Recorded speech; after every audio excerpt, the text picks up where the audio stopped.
Warahmatullahi wabarakatuh. Apa kabar pemirsa Asil TV? Alhamdulillah alladzi bi ni'matihi tatimmus shalihat. Hamdan katsiran thayyiban mubarakan fihi kama yuhibbu rabbuna wa yarda. Asyhadu an la ilaha illallah wahdahu la syarika lahu wa asyhadu anna Muhammadan abduhu wa rasuluhu sallallahu alaihi wasallam la nabiyya ba'da. Apa kabar antum semuanya? Pemirsa Asil TV dimanapun berada, kembali kita dalam program Talkshow Kesehatan Klinik Asil TV, solusi sehat kita bersama.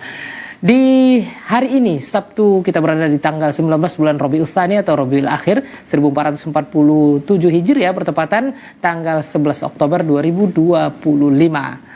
Kembali kita bersua dalam program tayangan spesial Talkshow Kesehatan Klinik Asil TV, solusi sehat kita bersama. Bersama Ana, host Abu Auni, dan rekan co-host Ana, Bang Rey Abu Syafiq. Assalamualaikum Bang Rey. Waalaikumsalam warahmatullahi wabarakatuh. Apa kabar antum? Masya Allah, bekhair, baik Ana, alhamdulillah. Abu Auni apa kabar?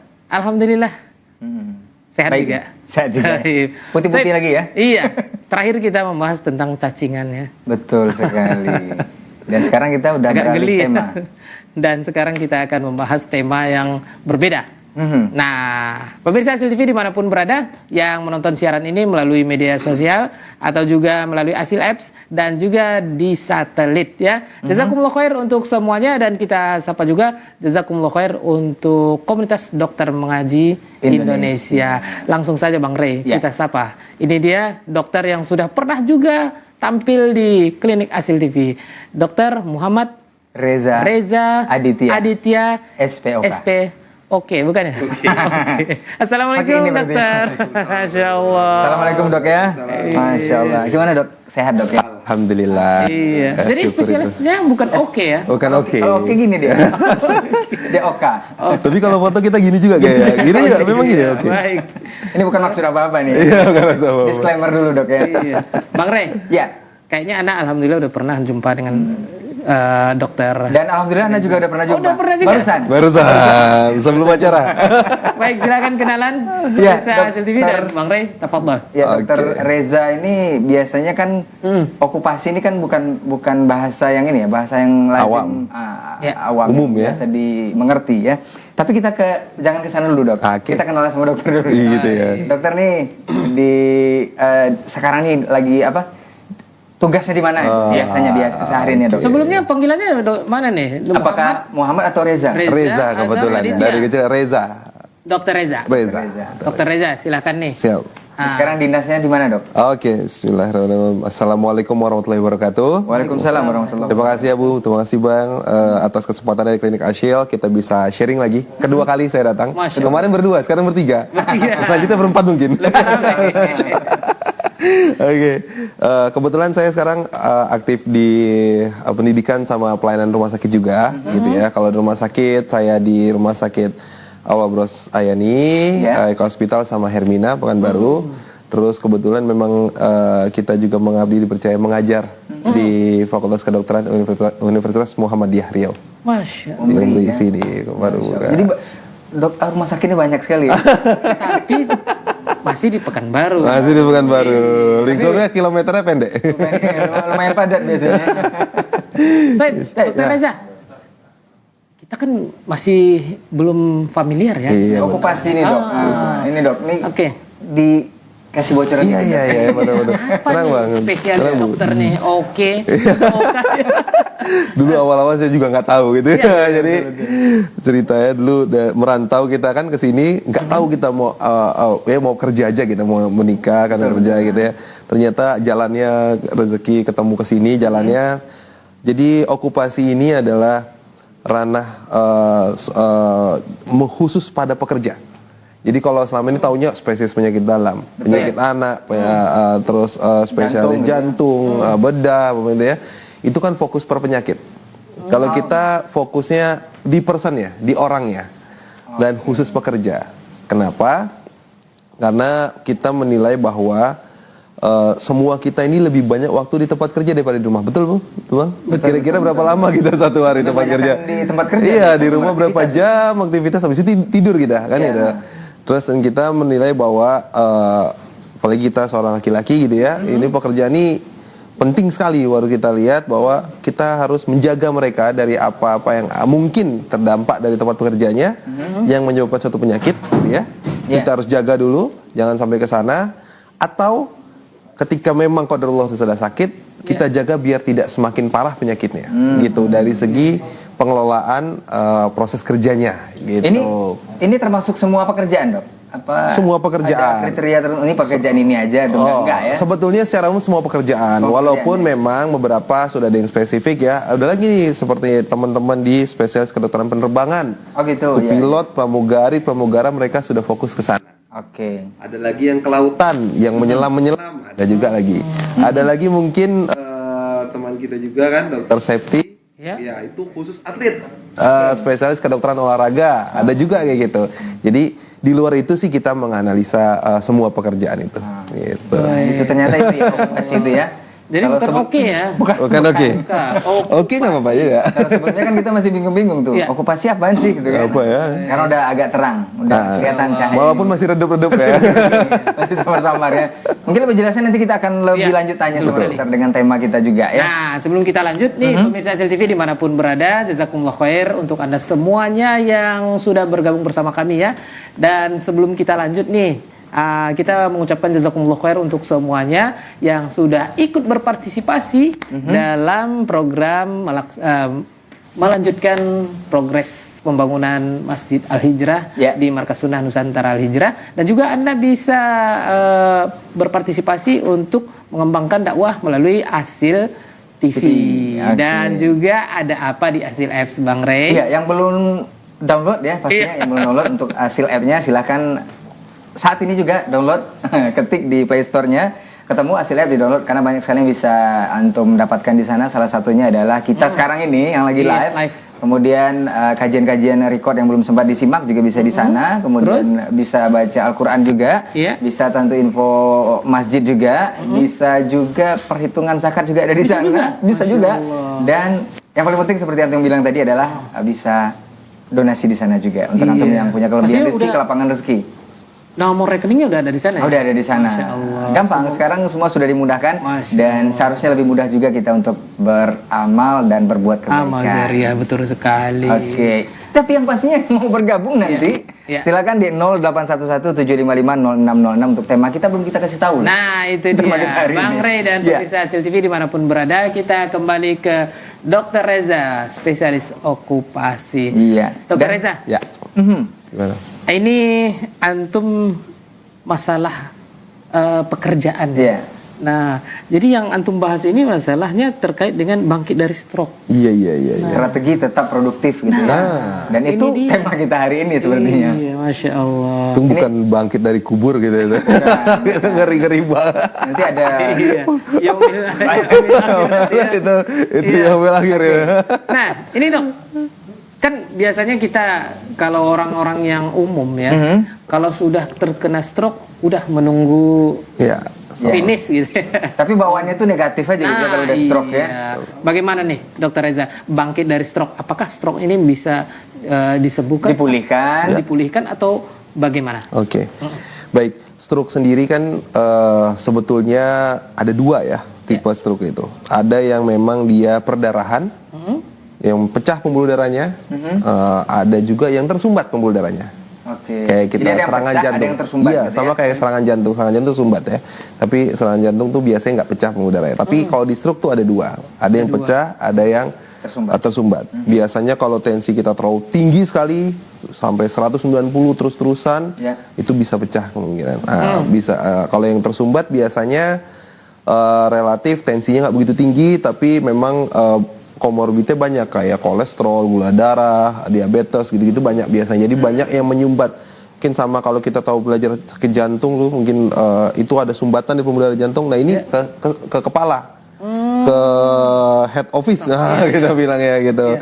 Jadi mungkin itu ranah stroke itu. Nah, kenapa bangkit dari stroke gitu ya? Karena saya melihat, bukan saya, kita selalu bilang, kita itu saya, dokter saraf, dokter namanya dokter rehabilitasi medik, kita selalu tahu, kita selalu yakin, optimis bahwa orang sakit itu harus tetap produktif. Dan kita dari kedokteran okupasi tidak menilai orang itu harus sehat dulu baru kerja. Begitu. Jadi kalau zaman dulu kalau kita kerja mungkin ya Bang atau Bu, kita dibilang minta surat keterangan sehat. Gitu ya dulu ya, zaman dulu kan. Minta surat keterangan sehat dari dokter. Pertanyaannya definisi sehat apa? Kalau kita pakai kacamata kayak saya, nggak sehat lagi saya. Ya kan gitu kan, betul ya. Tapi artinya apapun itu kondisinya, kalau kita sekarang dari okupasi bilangnya layak atau laik bahasa Indonesianya. Dianggap bahwa kondisi sakitnya ataupun kondisi medisnya baik lagi sakit atau tidak gitu, mumpuni untuk dia bekerja di pekerjaannya.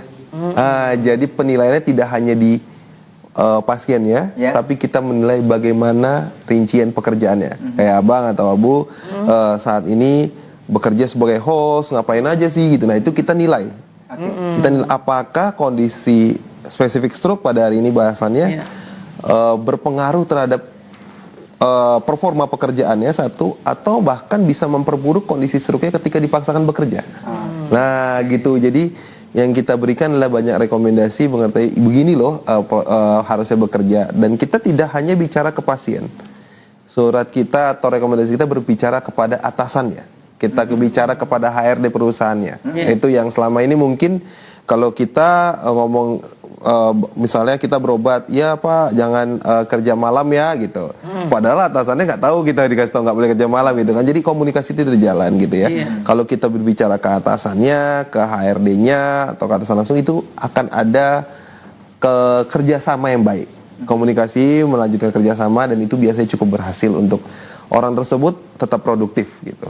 Oke, Dok, sebelum jauh masuk lebih dalam, Dok, kita pengen tahu maksudnya dulu, Dok. Ini stroke ini dari sisi medis ini apa sebenarnya yang dimaksud dengan stroke ini? Iya, stroke itu adalah sumbatan di pembuluh darah otak.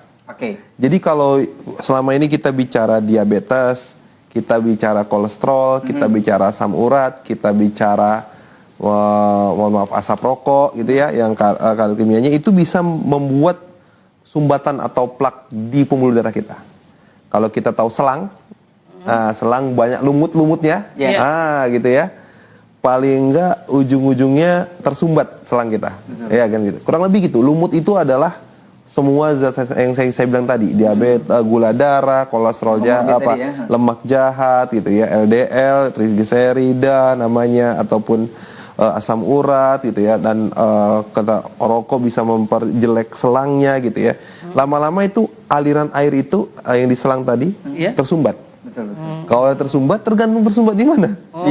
Allah menentukan di jantung, di jantung. Karena di kepala. Kenanya di mata, buta. Gitu. Kenanya di mana? Jadi tergantung di mana kenanya. Mungkin tergantung di mana penyumbatan itu. Iya, itu kita nggak bisa tentukan. Udah tentu. Jadi tergantung. Tapi biasanya di pembuluh darah yang kecil. Kalau kita punya selang besar dan kecil, sumbatan yang besar nggak bikin tersumbat nih, gitu kan? Iya, karena besar. Iya, karena besar ya. Terus lumutnya pecah, ngalir ke selang yang kecil, tersumbat dia yang kecil. Karena lebih. Jadi tergantung di pembuluh darah mana dia sumbatnya. Tapi umumnya di yang kecil gitu ya? Umumnya kecil. Jantung, kepala tuh kecil.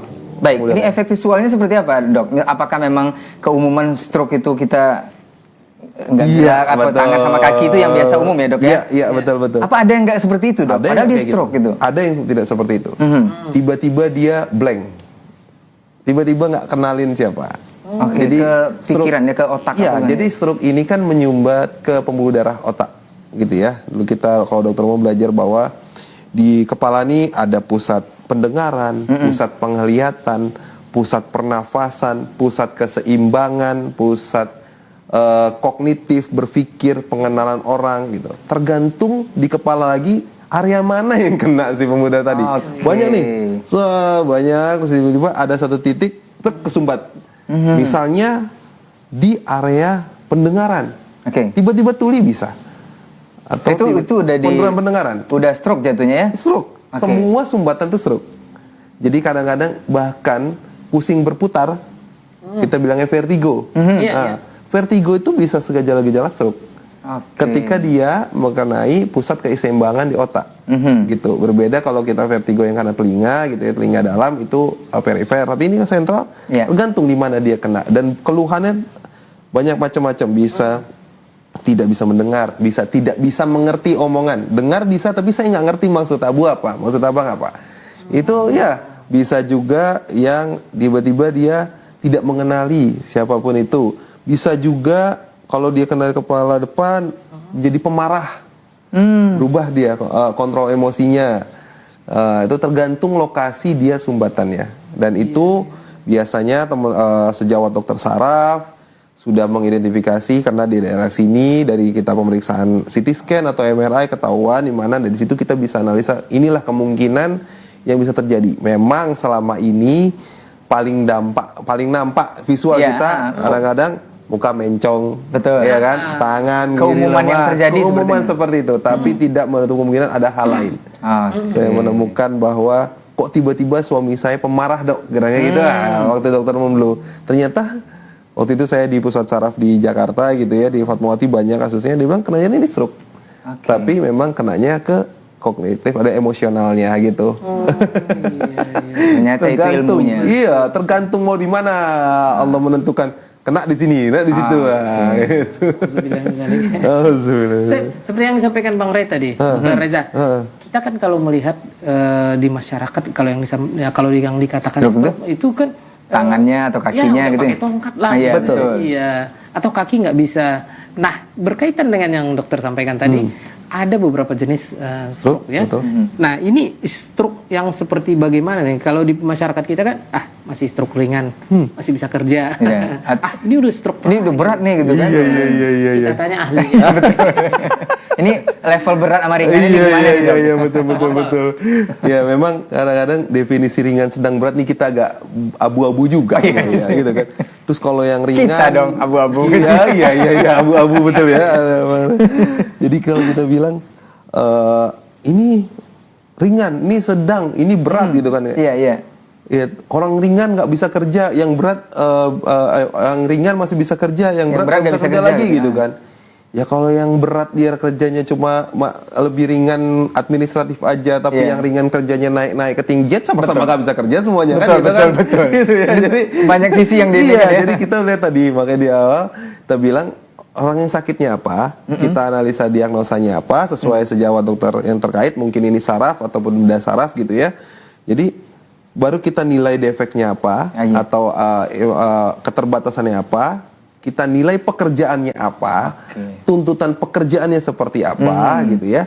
Baru kita lihat apakah sudah match, atau apakah ketika ini lebih rendah taraf kesehatannya dan tuntutannya tinggi, bisa kita rendahkan ini ke bawah dengan kita berkolaborasi sama atasannya, perusahaannya, karena ini yang ngasih kerja kan perusahaannya gitu ya, bukan saya yang memaksakan ini harus turun, tidak bisa gitu ya, saya mengkomunikasikan agar ini turun ke bawah.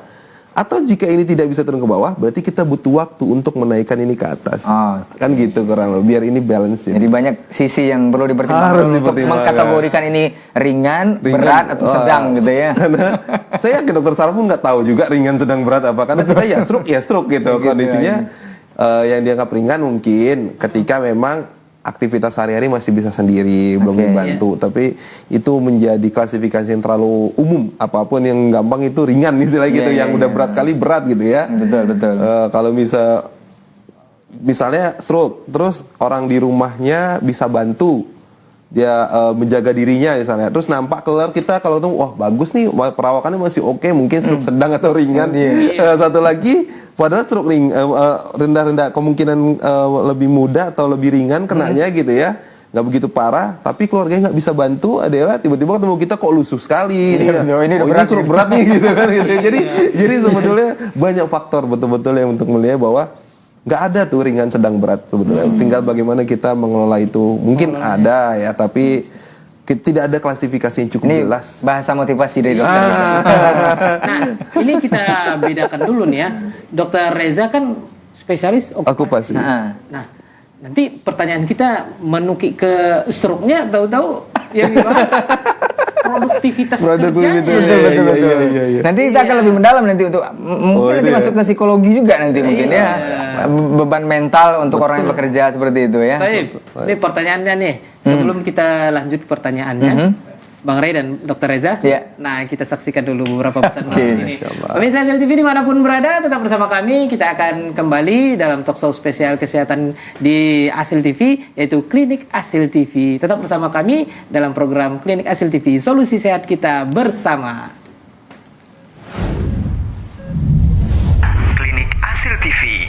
Solusi sehat kita bersama.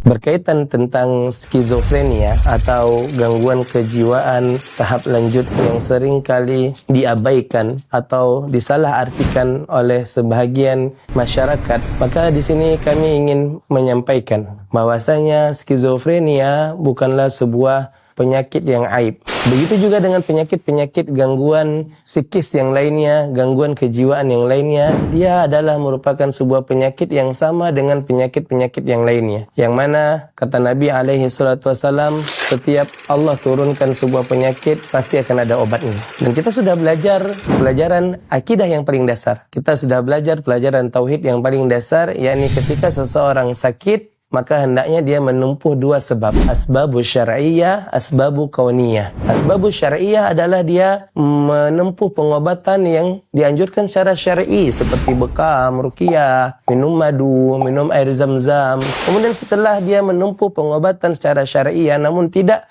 kunjung mengalami kesembuhan, maka hendaknya dia harus menempuh asbabu kauniyah. Tentu asbabu kauniyah adalah pengobatan-pengobatan yang ada penelitiannya jelas, sumbernya evidence based, kemudian tidak dilarang oleh agama. Maka ketika di antara kita ada yang mendengarkan bisikan-bisikan, yang mana suara-suara bisikan itu berupa suara fluid, atau suara cekikikan ketawa, atau suara perintah-perintah, atau suara desisan-desisan angin, atau sebagian kita mungkin melihat sesuatu yang tidak dilihat oleh orang lain, atau mencium aroma yang tidak dicium oleh orang lain, yang mana sudah dipastikan secara medis tidak mengalami kondisi apapun di hidungnya, maka mungkin bisa dikonsultasikan kepada psikolog atau psikiater terdekat untuk menempuh sebuah jalan pengobatan yang Allah Subhanahu wa taala telah ajarkan ilmunya kepada psikolog dan psikiater tersebut. Jadi jangan pernah lagi yang namanya setiap dengar bisikan, melihat bentuk-bentuk yang menyeramkan hanya sekedar di ruqyah. Ruqyah adalah hal yang paling utama wajib dilakukan, namun pasca ruqyah, setelah di ruqyah tidak ada kesembuhan, berobatlah ke psikiater atau ke psikolog terdekat agar gangguan-gangguan yang berkaitan dengan skizofrenia tadi bisa terobati dengan baik dan hidup kita bisa berlanjut untuk dalam rangka beribadah kepada Rabbul Izzah wal Jalalah sampai akhir usia kita. Demikian kaum muslimin muslimat rahimani wa rahimakumullahu jami'an. Wassalamualaikum warahmatullahi wabarakatuh. Rokok atau vaping? Klinik Asil TV, solusi sehat kita bersama. Baik pemirsa Asil TV dimanapun berada, masih bersama kami dalam program Talkshow Kesehatan Klinik Asil TV, solusi sehat kita bersama. Pemirsa yang ingin bertanya bersama Dr. Reza, spesialis okupasi ya, bangkit dari stroke. Nah, apakah kita masih bisa produktif dalam bekerja? Betul sekali. Apalagi kita ini seorang suami ya, Iya. Bang Ray Abu Syafiq ya. Baik pemirsa Asil TV bisa melayangkan pertanyaannya di 0811 755 755 0606. Oke, itu melalui telepon langsung ya, bukan di telepon WhatsApp-nya. Kalau WhatsApp-nya bisa juga ya Bang? Bisa juga, langsung ke nomor tersebut dengan menuliskan nama, domisili ke poin pertanyaan langsung. Baik. Baik, Bang Ray Abu Syafiq dan Tadi Masya Allah ya kita bicara tentang stroke ini ya. nah, itu dia. Ternyata stroke itu bukan hanya nggak bisa gerak aja, malah pikiran juga bisa, kemudian marah-marah juga bisa ternyata. Kalau antum sering marah di rumah kayaknya Ada gejala gitu. ada gejala stroke antum ya. Baiknya kita tanya nih. Oke. Dokter Reza. Iya. Ini kita berbicara terkait dengan stroke. Kan kita nih, apalagi seorang laki-laki suami. Betul. Nah, Dokter Reza menyampaikan ini dua kata yang Masya Allah banyak nih persepsi kita ya. Bangkit dari stroke. Oke. Apakah kita masih bisa produktif? Nah, itu dia. Kerja. Apalagi yang memang udah kayaknya terkena di anggota tadi ya, nggak bisa misalnya tangan atau kaki gitu kan. Ini bisa nggak tetap produktif gitu kan? Nah itu dia. Dokter Reza memandangnya bagaimana nih Dokter Reza? klasifikasi misalnya yang ini struknya seperti ini, standar produktifnya ini bagaimana? Betul. Oke. Fadhal. Ini kita bicara satu dulu, apalagi kalau kita bicara laki-laki ataupun mungkin perempuan yang terpaksa harus bekerja gitu ya. Iya. Betul. Saya bahwa ini suatu, apalagi laki-laki, kita bicara laki-laki misalnya kewajiban ya. Itu kewajiban Cari untuk maisha. bekerja ya. Bekerja untuk menafkahi keluarga, Iya. betul ya. Tapi memang kita juga harus tahu bahwa ketika kita bekerja, kita harus bekerja yang aman gitu. Jadi bagaimana kita bisa, pertanyaannya bisa nggak sih orang struktur kembali kerja? Pertanyaannya bisa. Pertanyaannya bisa, kembali bekerja, kembali produktif bisa. Nah, pertanyaan satu, dari segi medis mungkin sejawat saya di rumah sakit fokus terhadap bagaimana ketika dia serangan awal segera bisa diberikan treatment, segera bisa kembali. Ada Pak, ada Bu seperti kayak gitu. Artinya namanya penata laksanaan segera stroke di rumah sakitnya mungkin sudah mumpuni gitu ya. Mungkin di sini sudah ada, saya kurang tahu juga gitu. Dia datang diberikan suatu obat dan dia loss langsung. Loss sumbatan tadi yang kita bicara. Iya. Peng, udah kayak yang namanya udah loss, berarti waktu dia secepat itu sehingga kembali normalnya dari lemah tadi tuh lebih cepat. Oke. Gitu. Jadi yang sudah terlanjur lemah tadi, tangannya terlanjur kena, pendengarannya, emosinya, semua itu bisa kembali dengan cepat. Itu kalau kita punya mungkin namanya, kalau tidak salah stroke center namanya atau apapun itu, penanganan itu segera dan bisa diberikan obat namanya, disuntikkan, dan itu bisa kembali itu segera. Seperti kalau kita pasang ring jantung. Oke. Nah, tapi yang mendesak ya saat itu juga, kalau enggak dia bisa misalnya dalam ilmu manusia bisa meninggal dunia atau apa, itu langsung bisa kembali cepat. Itu satu. Dua, jika memang tidak kita sudah terlewat fase itu gitu ya, memang nantinya ada kayak defek dalam tubuhnya seperti masalah tangannya, kakinya sebagian, ataupun mukanya, ataupun sulit bicaranya ya kan, bagian yang lain-lain tadi kita bicarakan sebelumnya. Itu ada yang namanya rehabilitasi medis ya, di rumah sakit. Itu teman-teman, saya sangat berkolaborasi sama dokter yang menangani, ini misalnya dokter saraf, dokter rehabilitasi medis tadi, sama saya berkolaborasi bagaimana secara medis kita memaksimalkan kondisi pasien segera mungkin gitu. Karena saya pernah berdiskusi dulu, kalau misalnya udah lewat 6 bulan tidak ada signifikansi yang cukup signifikan ya, perbaikannya gitu, itu sulit sekali kembali normal gitu. Jadi memang harus dikejar sekali di bulan-bulan awal gitu. Jadi yang tadi dibilang bahwa itu dulu fokus medisnya. Kita sebagai pencari nafkah, kita tahu kita harus bekerja, berarti kita harus berusaha sembuh dulu. Berusaha ya, dapat nggak dapat itu urusan belakang loh. Yang penting kita berusaha. Nanti ketika kita sudah cukup stabil, nah saya yang akan mengkomunikasikan, menilai dulu, mengkomunikasikan ke perusahaannya. Misalnya dia bekerja dengan perusahaan ya, ini kita bicaranya. Karena itu yang agak complicated. Kalau dagang atau apa kita bisa ngatur sendiri gitu ya. Iya, betul. Tapi kalau kerja sama orang, berarti kan orang punya aturan, kita harus ikuti gitu ya sebagai pekerja. Itu kita komunikasikan bahwa kondisi medis saat ini seperti ini, untuk pekerjaannya seperti ini, aman atau tidak aman kita sampaikan. Kalaupun tidak aman, usul saya kita perbantukan dia ke bagian lain gitu. Jadi orientasi kita tidak ketika dia tidak bisa kita PHK-kan, nggak bisa kita kayak gitu. Orientasi kita sebagai dokter okupasi adalah ketika dia tidak bisa, dia bisa ngapain sih gitu. Apa yang aman yang dilakukan, dan itu yang akan kita usulkan. Karena Ketika bukan nggak saya. bisa, ini bisa apa gitu. Iya, pertanyaan itu nggak. Habis manis. Ini kayaknya melankolis ini. Oke. Iya. Karena memang itu kadang-kadang ya. Memang kita juga tidak bisa mengontrol orang, tidak bisa mengontrol atasan memberi kerja gitu. Dan yang bisa kita lakukan adalah berusaha sampai pada titik sana ya. Bahwa memang dia nggak bisa ini Pak, tapi dia bisa ini. Nah, ya, kita usulkan gitu secara lengkap sehingga dia atasan atau perusahaan punya insight bahwa oh ternyata masih mampu. Itu sampai ke sana dok ya? Sampai ke sana. Kita mengusulkan, iya. Karena kalau kita nggak ngomong sama perusahaannya, kita tidak berkomunikasi sama perusahaannya, sia-sia surat kita. Betul, apa yang kita buat hampir sia-sia. Kenapa? Karena kalau mereka nggak informasikan dengan baik, terkomunikasi dengan baik, ya mereka menganggap ya sudah ada sakit ya sudah gitu. Kan kalau kita tadi ya, habis manis Sepa dibuang. Masya Allah.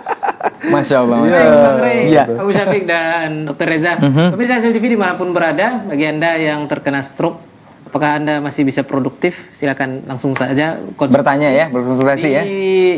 nomor konsultasi Iya. 0811 755 0606. Ya, mudah-mudahan Allah berikan kesembuhan bagi Anda ya. Baik, silakan langsung saja di nomor yang sama untuk WhatsApp dan juga bisa Anda bertanya Di kolom komentar. Kolom komentar ya. Oke. Nah, mudah-mudahan kita doakan ya Dr. Reza dan Bang Ray Abu Syafiq. Kita doakan mudah-mudahan apalagi ini para pencari nafkah Masya Allah. yang terkena stroke ya. Nah, terkait nih ucapan rekan Ana nih Abu Uni para pencari nafkah. ya, Dok, ya. Masya Allah. Kita lanjut ke fokus itu ya. fokusnya ya.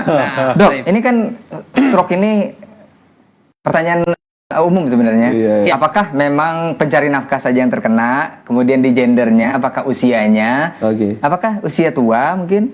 Iya. Keumuman gitu ya? Atau yang laki-laki saja? Atau yang anak-anak nggak kena stroke? Gitu? Nah, silakan nih Dr. Itu gimana, Reza. Dok? Ya, memang pada umumnya ini kita berbicara kan namanya kita manusia ya. Kalau tadi kita ibaratkan pembuluh darah tuh kayak selang gitu ya, selang banyak di rumah kita misalnya gitu, kayak Iya. pipa rumah, Betul, gitu, betul. pipa rumah gitu. Yang namanya pipa rumah memang buatan manusia, bentukannya begitu. Kita mau pasang yang bagus saja gitu kan. Iya, iya. Kalau kita bagus aja gitu di dalam tubuh kita, kemungkinan biasanya itu di usia-usia dewasa tua, dewasa akhir ke tua, biasanya gitu. Kalau Iya, iya. kita apalagi zaman dulu ya gitu, kalau memang makannya bagus dan apa bahkan bisa tidak terjadi gitu. Oke. Nah, tapi kalau kita makan terlalu banyak manis, terus terlalu yang lemak, berlemak, bersantan gitu-gitu ya, dan kita merokok, alkohol dan lain itu bisa membuat pipa-pipa di tubuh kita itu tersumbat, ya kan? Seperti kita bilang tadi. Pada tinggal menunggu waktu aja. Semakin sering kita, kalau kita istirahat di rumah, membuang minyak ke dalam, membuang apa? Mencuci wastafel minyak gitu, santan itu kan lama-lama tersumbat, ya kan? Nah, Betul. kayak gitu kurang lebih. Nah, itu terjadi seperti itu. Selama waktunya kalau ditanya ke tukang berapa lama dia bisa sumbat? Tergantung seberapa sering Anda membuang minyak itu di situ kan gitu kan. Nah, gitu katanya kapan tergantung. Itu kalau kita bicaranya memang pipanya normal. Oke. Nah, tapi Allah tidak, kadang-kadang memang memberikan perbedaan karakteristik sesuatu, memang ada yang pipanya bercabang, pipanya mengecil, pipanya keras, tuh ada pipanya mudah sekali pecah, tuh ada yang seperti itu gitu. Jadi ketika itu terjadi, mungkin itu akan ada perbedaan masalah usia, bisa lebih muda, yang lain-lain gitu. Oke. Tadi bagaimana nih, Lebih dokter? ke lifestyle gitu ya, lebih ke pola hidup. Kebanyakan ke arah sana Bukan sebetulnya. gender ya doknya? Gender sih nggak begitu. Enggak ya. Keumumannya ke pola hidup Baik. tadi ya, Dok Pola ya. hidup. Baik, Ya. Bang Ray Abu Syafiq, tahan dulu. Dr. Reza, karena sudah ada yang ingin bertanya di Oke. layanan interaktif 0811755606. Assalamualaikum. Layanan interaktif 0811755606. Halo, assalamualaikum. Assalamualaikum. Waalaikumsalam. Iya. Dengan siapa di mana Bapak? Iya, iya. Silakan Pak, sudah sudah tersambung Pak. Siapa di mana, Bapak? Bapak, dikecilkan volume televisinya bisa Pak? Baik, silakan Bapak didengarkan kita. Waalaikumsalam. Ya, Waalaikumsalam warahmatullahi wabarakatuh. Volume televisinya kita, Pak. Oh, iya. Baik, silakan Bapak dengarkan saja melalui telepon ya. Baik. Dengan siapa di mana Bapak? Bapak, melalui telepon ya. Iya, iya. Halo Pak. Lahir di Mamuju. Oh, Masya Allah, jauh dari Mamuju, Sulawesi Utara Pak ya? Iya, halo. Baik, silakan Bapak. Silakan, Pak, Di bertanya. Mamuju, bagaimana konsultasinya? Sulawesi Utara ya. Ya, Sulawesi Barat. Sulawesi Barat. Baik, Mamuju Sulawesi Barat. Baik. Silakan Bapak di Mamuju Sulawesi Barat. Iya, Sulawesi. Ya, saya mau numpang tanya. Ini saya punya penyakit dada sakit sekali. Ya, saya mau numpang tanya. Ini Ya Pak. ada sakit sekali sama ya Pak. Sakit sekali sama Ya Pak, silakan Pak. Ya, sabar. Bapak ini lagi sakit. Kita dengarkan. Nah, ya, terus Pak? ya Pak, silakan Pak. Ya kayaknya Ya. mendengarkan dari TV. Sama KTA, Ah, KTA sakitnya itu tapi hanya batas siku saja. oh iya. Terus? Itu tapi hanya batas siku saja. Ya.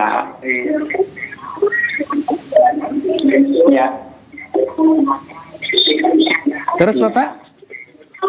Kami sudah berusaha sampai daerah Makassar.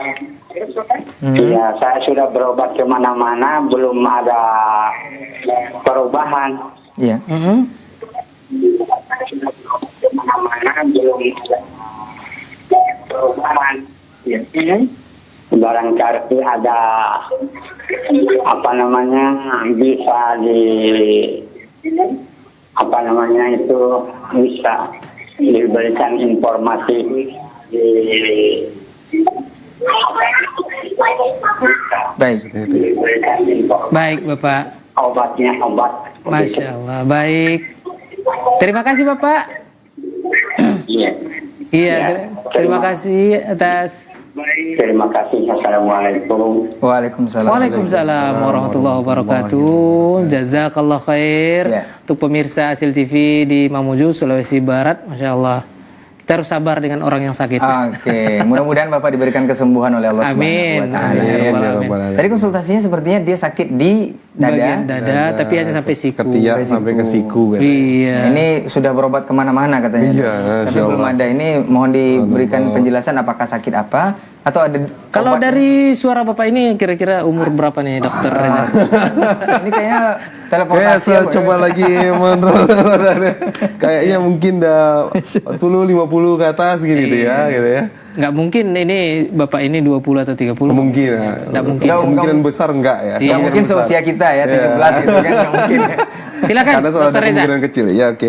Jadi kalau kita bilang satu, memang harus pastikan dulu keluhannya. Tadi kan mungkin kurang jelas ya, dada mungkin sampai ke siku, ke siku ya Iya, dia betul. bilang ya. Kayak emang kalau nyerinya memang terpusat di dada, tergantung dada kiri atau dada kanan. Itu dulu. Karena saya tahu kekhawatiran orang dengan sakit dada apa, jantung, selalu gitu ya. Kayak ini mungkin sedikit keluar konteks pembahasan, tidak apa-apa. Mudah-mudahan bisa membantu bapak yang tadi kan. Iya. Bahwa memang ketika dia kiri, kalau ketika di kanan berarti bukan jantung. Kecuali dia ada sekian persen orang yang memang jantungnya di kanan. Menunjukkan ada juga yang ke kanan. Ada sekian persen. Ya mungkin kalau kebanyakan anggaplah bapak ini dia normal jantungnya di kiri, itu adalah kemungkinan bukan jantung kalau kanan. Biasanya gitu. Satu. Terus menjalar ke siku. Ya.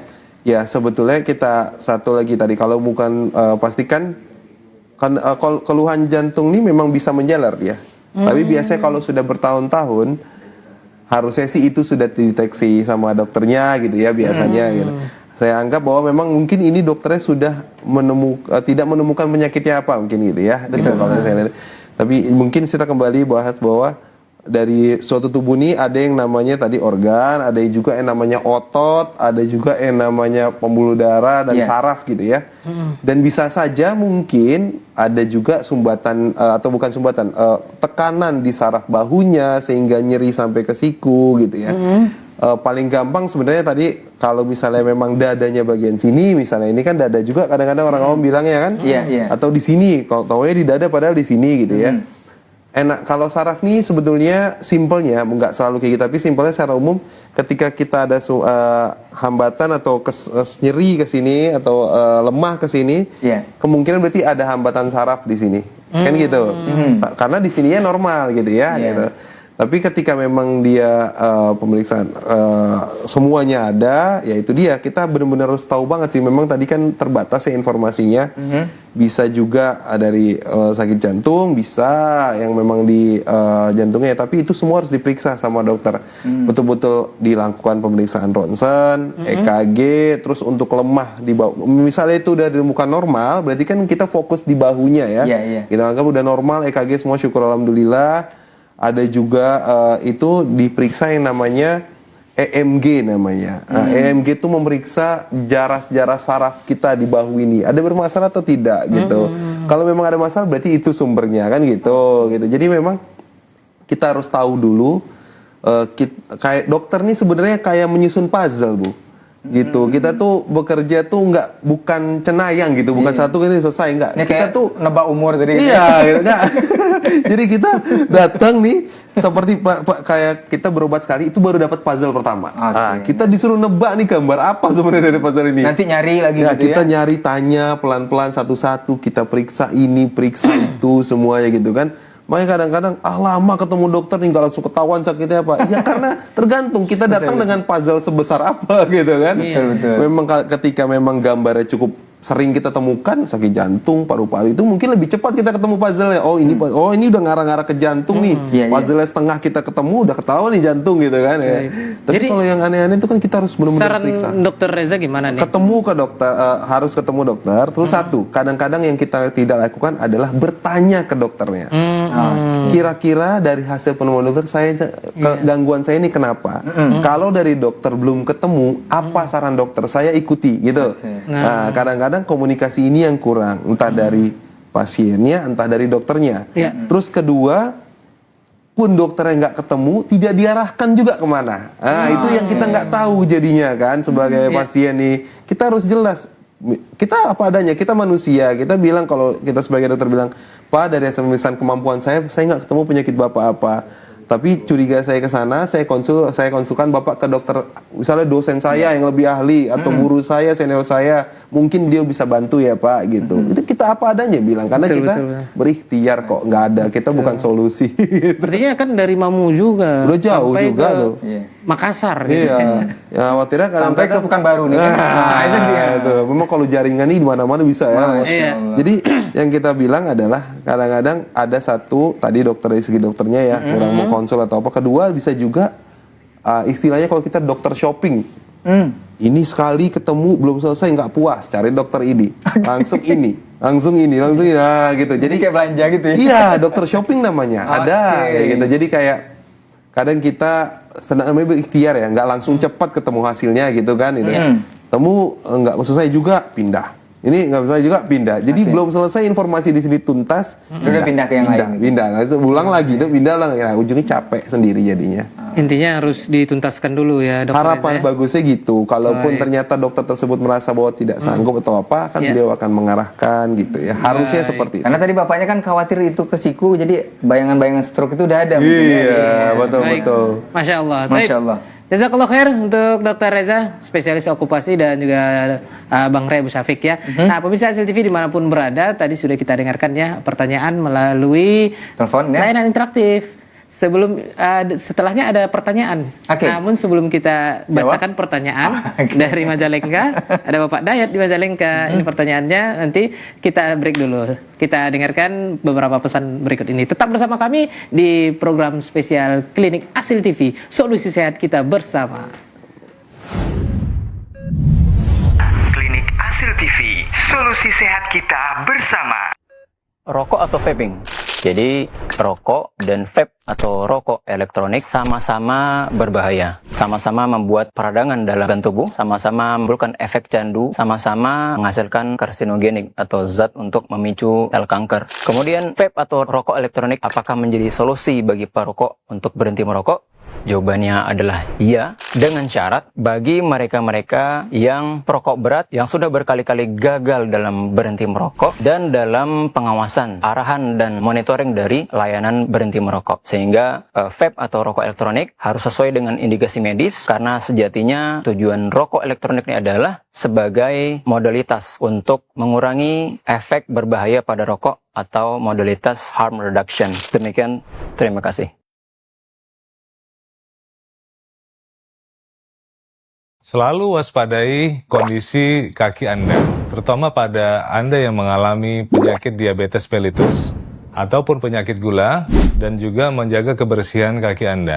Pilihlah sepatu ataupun alas kaki yang nyaman dan empuk dan selalu membersihkan setiap selesai aktivitas ataupun sebelum tidur. Ya, apabila sudah terjadi luka, langsung segera perhatikan dan waspadai perkembangannya. Perhatikan bagaimana apakah meluas ataupun semakin dalam ataupun terbentuk nanah ataupun jaringan mati. Segera periksakan kondisi kaki Anda ke dokter bedah ataupun dokter bedah vaskular untuk memastikan penanganan yang tepat dan juga untuk tindak lanjut apakah perlu penanganan pembersihan luka ataupun penanganan operasi ataupun untuk memeriksakan aliran darah yang terjadi pada kaki saudara agar tidak berkembang menjadi suatu penyakit yang lebih buruk lagi ataupun membuat penyakit menjadi semakin berkembang. Klinik Asil TV, solusi sehat kita bersama. Dimanapun berada masih bersama Ana Abu Oni dan juga Bang Ray Abu Syafiq, dan bersama kita ada Dr. Reza, spesialis okupasi atau Oke. Baik, pemirsa Hasil TV dimanapun berada, jazakumullah khair, Anda masih bersama kami. Tentunya mudah-mudahan kita doakannya yang sakit semoga sabar dan diberikan kesehatan oleh Allah Subhanahu wa taala. Khususnya wabil khusus yang sakit stroke. Pertanyaannya mungkin nggak bisa diungkapkan dengan kata-kata ya. Apakah saya bisa bekerja lagi? Apakah saya bisa produktif lagi? Betul kan? sekali. Baik, seperti yang Anda sampaikan tadi, sebelum kita dengarkan beberapa jeda, kita bacakan dulu nih pertanyaan dari pemirsa Asil TV dari Majalengka. Ada Bapak Dayat. Tafadhol Bang Ray. Ya, izin dok, kita bacakan pertanyaan dari Pak Dayat di Majalengka ya. Dok, anak punya gula darah 200 lebih. Masya Allah dok. Apa bisa normal lagi nih dok? Ini dari Majalengka. Apa bisa lagi bekerja? Apa bisa lagi produktif gitu kan ya? Pertanyaannya harusnya ke situ 200 lebih gitu kan? Iya betul. Oke, baik. Kalau bisa ditanya bisa pasti bisa. Kita orang optimis, kita bisa gitu ya. Kalau yang paling jelas itu kalau sebelum pakai obat kita berpuasa. Cocok nih kan kita sectionnya kan. Yang jelas berpuasa lah. Karena mengurangi asupan gula. Gula, minyak itu dan itu yang bikin gula itu naik gitu ya. Kalau sudah kita rutin berpuasa, insya Allah puasa itu udah paling efektif sekali untuk menurunkan kadar gula. Itu. Kecuali sudah kita usahakan itu belum juga turun, mungkin memang sudah ditakdirkan perlu obat kan gitu ya. Jadi baru obat, nanti baru dari dokter. Jadi jangan sekali tinggi, tingginya masih 200-an tuh masih baru di atas normal. Kita gula darah tuh ada yang puasa, ada yang nggak tanpa puasa diperiksanya. Beda-beda gitu. ya dok? Beda. Kalau puasa udah 200 tinggi sekali. Tapi kalau yang mendadak kita periksa gitu ya, pinggir jalan misalnya periksa di sini 200, 205 misalnya 220 tuh masih tinggi. Memang tinggi tapi belum begitu tinggi. Jadi masih ada ruang kita mengatur pola makan. Berpuasa lah. Saya cuma bilang itu berpuasa. Puasa tuh paling bagus insya Allah untuk mengatur kita yang berat badannya tinggi, berat badannya besar, mungkin mengecilkan lagi lingkar perut kita, itu berpuasa. Itu solusinya, hanya berpuasa, saya percaya. Nggak perlu kita minum obat apapun. Berpuasa tetap bisa bekerja. Harus. Tetap puasa nggak ada. Kita sebulan kerja kan, gitu kan. Ada hubungannya sama tidak ada hubungannya. Gitu lah. Itu memang ketika tadi bicara orang stroke nih bisa bekerja atau enggak gitu ya. Izin disambung saja mungkin. Yang kalau stroke ini satu kemungkinan besar tergantung kondisinya medisnya tadi ya. Yang pertama tangannya, kakinya tadi untuk aktivitas dia bisa atau tidak gitu. Itu makanya kalau saya bilang kalau udah kayak gitu kita fokus aja pengobatan gitu. Mungkin biasanya di 3 bulan awal saya akan mengistirahatkan pasien untuk dia fokus pengobatan. Kita kejar terus karena kalau kayak gini kita mau ke bawah sekali jauh sekali gitu kan tadi kita harus paling 3 kita udah setengah gitu. Jadi sehingga kita bisa bicarakan ini udah cukup kondusif gitu. Segera berobat, pastikan tadi masalahnya apa, di tangan kah, kaki kah, atau di sulitnya berpikir, menghitung, tiba-tiba nggak bisa ngitung nih di kasir dia padahal kan, terus tiba-tiba kok blank gitu ya? Blank, saya nggak bisa ngitung apa-apa, pakai kalkulator pun saya bingung caranya gitu. Jadi tergantung kondisinya, bahkan sampai pada suatu titik tadi misalnya dia udah kasir, andalan tokonya, tiba-tiba stroke nggak bisa berhitung, gimana nggak stresnya dia, psikisnya kena, bahwa saya menjadi tidak bermanfaat di tempat kerja saya dan lain. Ya itu juga harus kita pertimbangkan bahwa memang konseling apa itu perlu, bahwa pastikan Bapak ini akan tetap produktif. Memang saya tidak pernah bilang bahwa Bapak akan produktif di pekerjaan Bapak sekarang. Tapi paling enggak kita harus tahu bahwa ya semua ini sudah ditentukan, tidak mungkin tidak ada jalan keluarnya. Kadang-kadang kita yang menutup jalan keluar lain gitu. Jadi fokusnya situ ya, harus itu. Jadi insya Allah tapi kita berusaha semua kondisi medisnya kita nilai bahwa itu nanti mudah-mudahan mumpuni untuk pekerjaannya. Kalau tidak, mudah-mudahan atasannya cukup inklusif atau mau membantu orang yang sudah bekerja lama, udah manisnya didapatkan, kita juga mau pekerja itu tetap kerja sama kita walaupun di jabatan yang lain misalnya gitu. Dan itu saya menemukan banyak kok kayak gitu. Alhamdulillah. Dok, dari upaya yang sudah dilakukan tadi ada yang maksimal 100% balik lagi ke produktif? Kalau kita bicara produktif, kita bicara sembuh total itu relatif ya. Tadi kan tergantung kecepatan waktu dia berobat di awal. Mungkin teman-teman dokter saraf ini. Tapi kalau bicara produktif, saya sudah menemukan kasus yang dia kembali produktif. Gitu. Jadi baik itu di pekerjaannya, baik itu di jabatan awalnya maupun jabatan lainnya, maupun ternyata dok sekarang saya udah nggak kerja di sana tapi saya dagang. Dan ya sudah itu produktif, tidak ada yang salah dengan itu kan gitu ya. Gitu. Jadi tapi ketika memang hal itu aman buat dia gitu. Karena kadang-kadang kita memaksakan definisi produktif itu adalah bekerja seperti sebelum kita sakit. Dan kadang-kadang itu membahayakan orang lain. Abu lebih tahu mungkin bagaimana kita melakukan sesuatu yang membahayakan orang lain, artinya kita apa? Ya kan, kita bisa itu kita terlalu memaksakan kehendak kita, padahal ternyata membahayakan orang. Contoh, kita punya stroke, terus kita bekerja di ketinggian misalnya, harus naik-naik tower dan lain-lain. Saya mau tutup itu, kalau enggak dokter zolim nggak bisa buat saya kerja gitu. Padahal sebetulnya siapa gitu kan? Dan itu membahayakan diri dia sendiri sejujurnya. Itu nanti ada terapi mentalnya juga dok? Ada, kita mengkomunikasikan pelan-pelan bahwa Pak, saya mengerti kekecewaan Bapak, tapi ya memang ini kondisinya. Coba Bapak bayangkan jika ini terjadi bukan sama Bapak, terus rekan Bapak seperti itu, ataupun nanti Bapak kalau naik risikonya ini, risiko ininya ini bisa terjatuh dan semuanya dan lain-lain.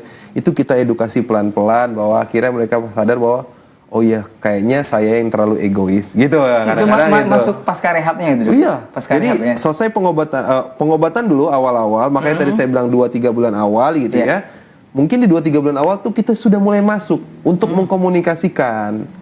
Oh kira-kira ini kan kita kadang-kadang sudah bisa memprediksi ya, prediksi ya, bahwa ini susah nih kembalinya nih gitu. Ke pekerjaan awal itu. Biasanya kita beberapa case seperti itu. Kita tahu nih dari awal ini kemungkinan besar di ujungnya ini susah nih. Nah disitulah kita mulai masuk pelan-pelan. Bapak kita usahakan tetap produktif ya Pak, gini. Tapi kita nggak pernah menjanjikan Bapak akan kembali kerja di awal, misalnya gitu. Jadi udah mulai dimasukkan ya. Mulai, karena kalau coba kita tiba-tiba nggak bisa, Pak nggak bisa kerja situ ya, gimana lah gitu. Itulah trik kita pelan-pelan berkomunikasikan. Baik, sesuai dengan spesialis Dokter Reza ya Bang Rey ya. Okupasi. Nah, di dokter okupasi ini kan terkait dengan personnya tadi ya. Person dan pekerjaannya. Person dan pekerjaan. Kita ambil sampel yang paling banyak di Indonesia. Pekerjaan yang paling banyak di Indonesia pasti membutuhkan fisik. Petani, sopir, betul. Dan yang berkaitan dengan pertukangan. Betul. Nah, berkaitan dengan yang disampaikan oleh Dokter Reza tadi kan stroke. Secara kasat mata kita lihat stroke ada beberapa anggota tubuh yang tidak bekerja normal. Tidak berfungsi lagi ya. Ini mungkin yang paling penting nih. Dokter Reza, silakan nih. Nasihat dari spesialis okupasi untuk orang-orang yang terkena ini ya. Apakah bisa dialihkan ke yang lain? Selain nasihat dari dunia kedokteran okupasi, ya silakan beri juga nasihat secara sebagai seorang ayah, sebagai seorang modal masykurah. Jadi kadang-kadang kita kalau sama laki-laki ini cukup mengerti kekecewaan orang yang tidak bisa kerja lagi, kita cukup mengerti gitu. Jadi satu ya, memang yang kita harus tahu, kita berusaha dulu maksimal gitu. Jangan sampai kita sudah kena lalu memaksakan mau kerja tapi nggak berobat, itu berbahaya sekali gitu. Itu satu ya.